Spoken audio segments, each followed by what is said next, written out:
안녕하십니까. 오늘은 서울을 마비시켜도 일체 보도하지 않는 이유, 이상한 나라의 이상한 국민 이야기를 전해드리겠습니다.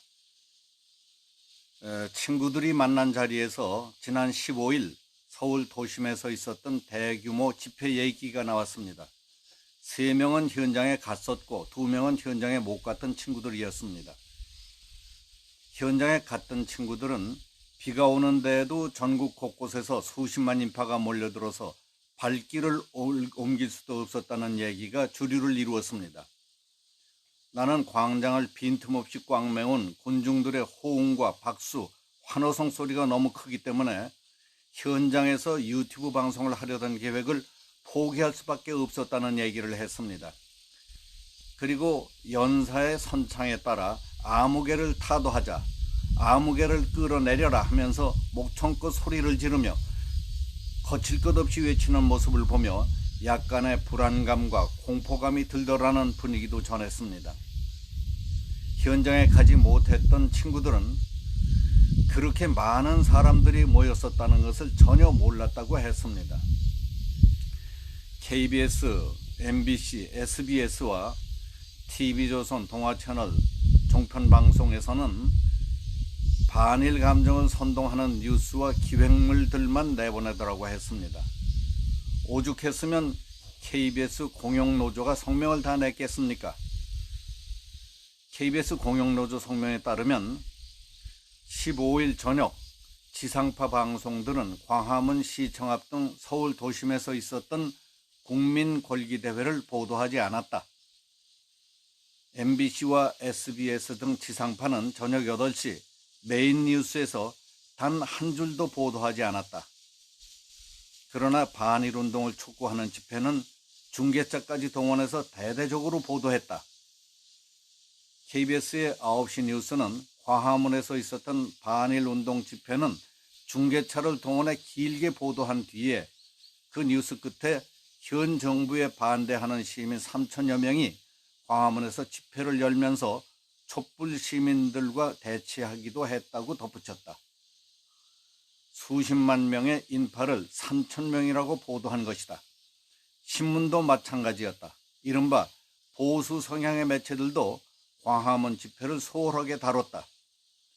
조선일보는 문재인 정권 규탄 대회와 반일 집회 사진을 나란히 보도했고, 중앙일보는 반일 집회 사진은 사이즈를 크게 실은 반면에 문정권 비판 집회는 작은 크기로 보도했다. 발 디딘 틈이 없을 정도로 수십만 명이 모여 정부를 규탄하는 국민의 소리를 언론이 얼마나 왜곡, 편파, 조작하고 있는지를 잘 보여주는 사례였다. 대한민국 심장부에서 수십만 명이 모여 범국민적인 규탄 대회를 열었는데도 보도를 하지 않는다면 북한이 남침을 해도 보도를 안 할 것이냐고 KBS 공영노조 성명은 캐묻고 있습니다.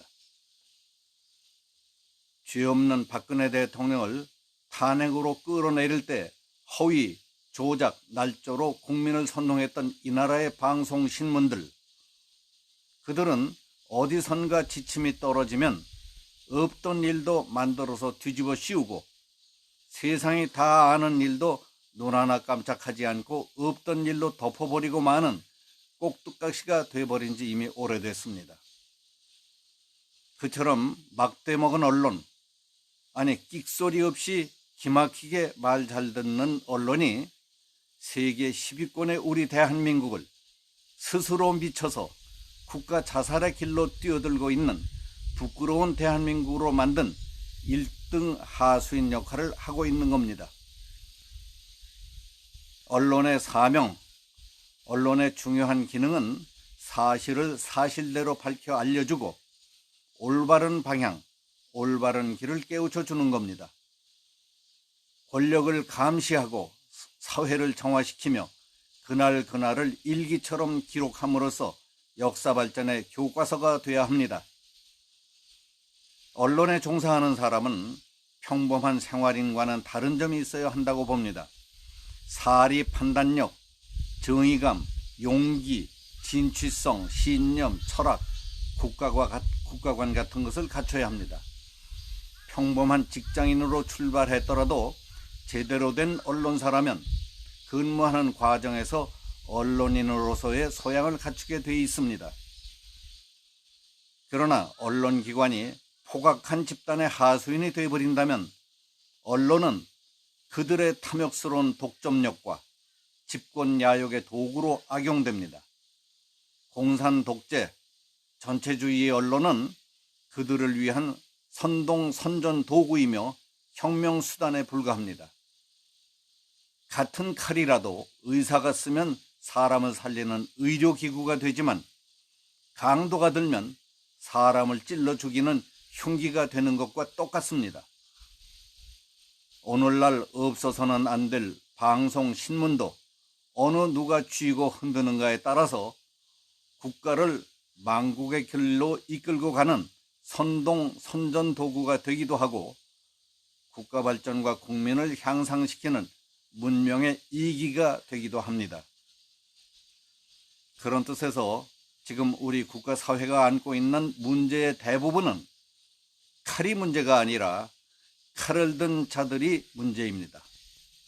오늘날 우리 방송신문이 쓰레기 하치장처럼 되어버리고 기자들이 쓰레기 취급을 받는 기레기가 된 중요한 계기가 있습니다.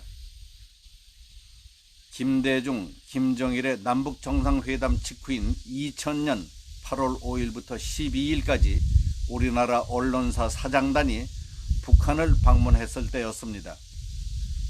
당시 문공부 장관이었던 박지원의 인솔로 평양을 방문한 KBS 사장 박권상, 한겨레 신문 사장 최항래 등 46명은 북한에서 국빈급 환대를 받았고 김정일에게 집단 투항하다시피 한 뒤에 보도 지침까지 받아왔습니다.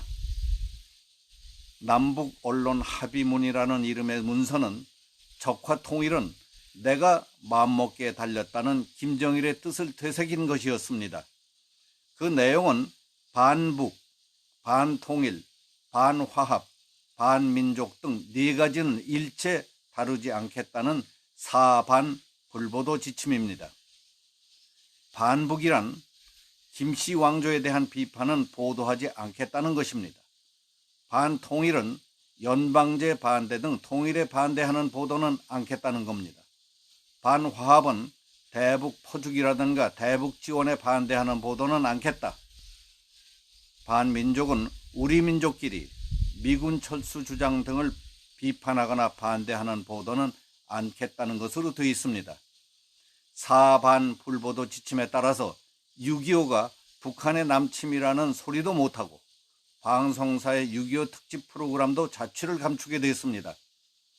연방제 비판, 대북 포주기 비판, 김일성 세수방조 비판 소리를 들어보셨습니까? 그건 언론사의 금기사항이 되었습니다. 그런데 보십시오.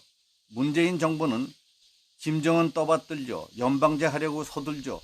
대북 포주기의 혈안이죠.